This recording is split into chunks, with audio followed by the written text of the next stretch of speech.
warahmatullahi wabarakatuh. Selamat datang kembali di channel Sahabat Muslim Mubarak.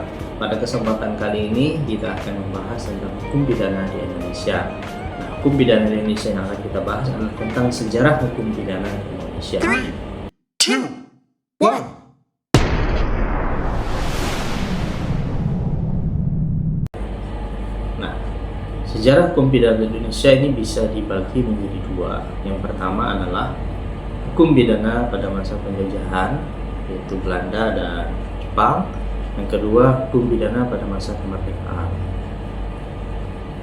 Pada masa penjajahan Jepang, Belanda dan Jepang, kita undang-undang hukum pidana ini merupakan warisan daripada kolonial Belanda. Hukum pidana Belanda sendiri itu banyak dipengaruhi oleh kode penal dari Prancis. Pada tahun 1791 di Prancis telah terbentuk kode penal yang dipengaruhi oleh Cacciara Beccaria, seorang ahli hukum dari Italia. Tahun 1809 di Belanda telah terbentuk Criminal Wetboek van het Koninklijk Holland, atau yang disebut dengan Kitab Undang-Undang Hukum Pidana Kerajaan Belanda. Nah, pada tahun 1810 kode penal Prancis ini kemudian dirubah dengan kode penal baru pada masa pemerintahan Napoleon Bonaparte yang dipengaruhi oleh Jeremy Bentham, seorang ahli hukum dari Inggris. Tahun 1811 Belanda pernah diduduki oleh Prancis sehingga berlakulah kode penal Prancis. Nah, kemudian pada tahun 1881 Belanda membentuk Wetboek van Strafrecht atau WPSI yang menggantikan kode penal. Nah, sebelum kedatangan Belanda pada tahun 1595 di Indonesia, hukum pidana yang berlaku di Indonesia ini adalah hukum adat, karena kita latar belakangnya adalah kebanyakan dari masyarakat adat, sehingga yang berlaku adalah hukum adat. Sedangkan di daerah-daerah yang berbentuk kerajaan Islam ini berlaku hukum pidana Islam, sehingga hukum yang berlaku di Indonesia ini tidak ada yang tertulis dan tidak menjadi satu, masing-masing berdasarkan hukum adat dan kerajaan. Nah, kemudian pada tahun 1866 pemerintah kolonial Belanda ini memperkenalkan hukum pidana kodifikasi di Indonesia. Itu bukan hukum-hukum pidana yang ada di Indonesia. Pada tanggal 1 Januari 1867, nah, ini mulai berlaku Wetboek van Strafrecht for European atau WPSE yang termuat dalam Stadblad 1866 nomor 55 untuk golongan Eropa. Nah, tanggal 1 Januari 1873 mulai berlaku Wetboek van Strafrecht for Ireland atau WPSI. Yang tadi WPSE, yang ini WPSI, yang termuat dalam Stadblad 1872 nomor 85 untuk golongan Bumi Putra dan Timur Asing. Nah, berlakunya WPSE dan WPSI berarti terjadi dualisme hukum yang berlaku di Indonesia bagi golongan Eropa dan bagi golongan Bumi Putra dan Timur Asing. Kemudian pada tanggal 1 Januari 1918 mulai berlaku Wetboek van Strafrecht for Nederland Indië atau yang disingkat dengan WPSNI.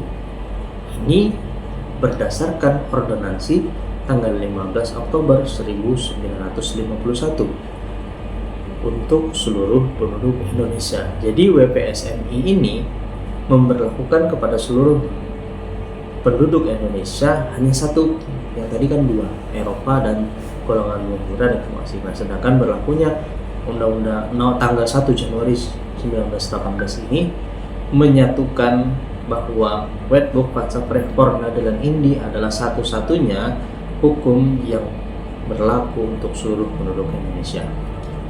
Nah, WPS ini sendiri merupakan turunan dari WPS Belanda yang dibuat tahun 1881. Meskipun tidak sama persis, nah berbagai perubahan dan penyesuaian hukum dilakukan untuk menyesuaikan dengan konteks Indonesia. PPSNI tetap berlaku pada masa penjajahan Jepang. Sekarang kita masuk ke dalam masa Jepang. Jadi setelah Belanda keluar dari negara Indonesia, masuklah penjajahan Jepang. Nah, PPSNI ini tetap diberlakukan oleh pemerintahan Jepang pada saat itu berdasarkan dari Osamu-shirei. Osamu-shirei itu adalah undang-undang dari Jepang. Itu Osamu-shirei nomor 1 tahun 1942 yang mulai diberlakukan pada tanggal 7 Maret 1942. Di dalam pasal 3, Osamu-shirei ini berbunyi, semua badan-badan pemerintah dan kekuasaannya, undang-undang dari pemerintah yang dulu tetap diam misah untuk sementara waktu, asal tidak bertentangan dengan aturan-aturan pemerintah militer. Jadi di sini pemerintah Belanda tetap memperlakukan PPSNI atau kitab undang-undang pidana yang telah dibawa oleh Belanda. PPSNI ini tetap berlaku pasca kemerdekaan. Sekarang kita masuk ke dalam hukum pidana pada masa kemerdekaan. PPSNI berlaku pasca kemerdekaan hingga saat ini atas dasar ketentuan pasal 2 Aturan Peralihan Undang-Undang Dasar 1945 yang berlaku pada tanggal 18 Agustus 1945 mengatakan segala badan negara dan peraturan yang masih berlaku selama belum diadakan yang baru menurut Undang-Undang Dasar ini. Artinya apa? Masih diberlakukan PPS ini. Nah, ini untuk memperkuat aturan peralihan ini, kemudian tanggal 10 Oktober 1945 Presiden mengeluarkan peraturan nomor 2 yang berbunyi untuk ketertiban masyarakat berdasar atas aturan peralihan Undang-Undang Dasar Negara Republik Indonesia pasal 2, kami Presiden menetapkan peraturan sebagai berikut. Pasal 1, segala badan negara dan peraturan yang ada sampai berdiri negara Indonesia tanggal 17 Agustus 1945 selama belum diadakan yang baru menurut Undang-Undang Dasar masih berlaku asal tidak saja bertentangan dengan undang-undang ini. Pasal 2, peraturan ini mulai berlaku pada tanggal 17 Agustus 1945. Nah, jadi kedua pasal ini memperkuat dan mempertegas bahwa peraturan-peraturan atau undang-undang atau hukum pidana yang mana yang berlaku pada zaman kolonial Belanda, Jepang tetap diberlakukan di zaman pasca kemerdekaan. Nah, pada tanggal 26 Februari 1946 disahkanlah Undang-Undang Nomor 1 Tahun 46 tentang peraturan hukum pidana yang isinya menyatakan bahwa peraturan-peraturan hukum pidana yang berlaku ialah peraturan-peraturan hukum yang berlaku pada tanggal 8 Maret 1942. Nah, undang-undang ini semakin menguatkan berlakunya WPSNI sebagai bentuk pidana kodifikasi dan unifikasi di Indonesia. Nah, unifikasi ini hanya ada satu peraturan yang berlaku bagi seluruh wilayah Indonesia. Undang-Undang Nomor 1 Tahun 46 ini melakukan perubahan dan penambahan terhadap isi WPSNI itu. Pasal 5 menentukan bahwa peraturan hukum pidana yang seluruhnya atau sebagian sekarang yang dijalankan atau bertentangan dengan kedudukan Republik Indonesia sebagai negara merdeka atau tidak mempunyai arti lagi harus dianggap seluruh atau sebagian tidak berlaku. Pasal 6 menentukan bahwa nama undang-undang hukum pidana Wetboek van Strafrecht Naderang Indi diubah menjadi Wetboek van Strafrecht dan dapat disebut Kitab Undang-Undang Hukum Pidana. Nah, bahwa pasca kemerdekaan masih ada wilayah yang secara de facto memang dikuasai oleh pemerintah negara Indonesia, sehingga Undang-Undang Nomor 1 Tahun 46 ini dalam prakteknya hanya berlaku bagi wilayah-wilayah yang dikuasai pemerintah Indonesia. Nah, pada tahun 45 sampai dengan 46, Belanda kembali ke Indonesia dan menduduki beberapa wilayah. Dengan demikian, wilayah-wilayah yang diduduki oleh Belanda tetap memperlakukan PSNI. Artinya apa? Artinya hukum pidana di Indonesia masih terbagi kepada dua, yaitu wilayah yang dikuasai de facto oleh Indonesia dan dikuasai oleh Belanda. Nah, lambat laun wilayah yang bergabung di bawah kekuasaan Republik Indonesia ini semakin luas.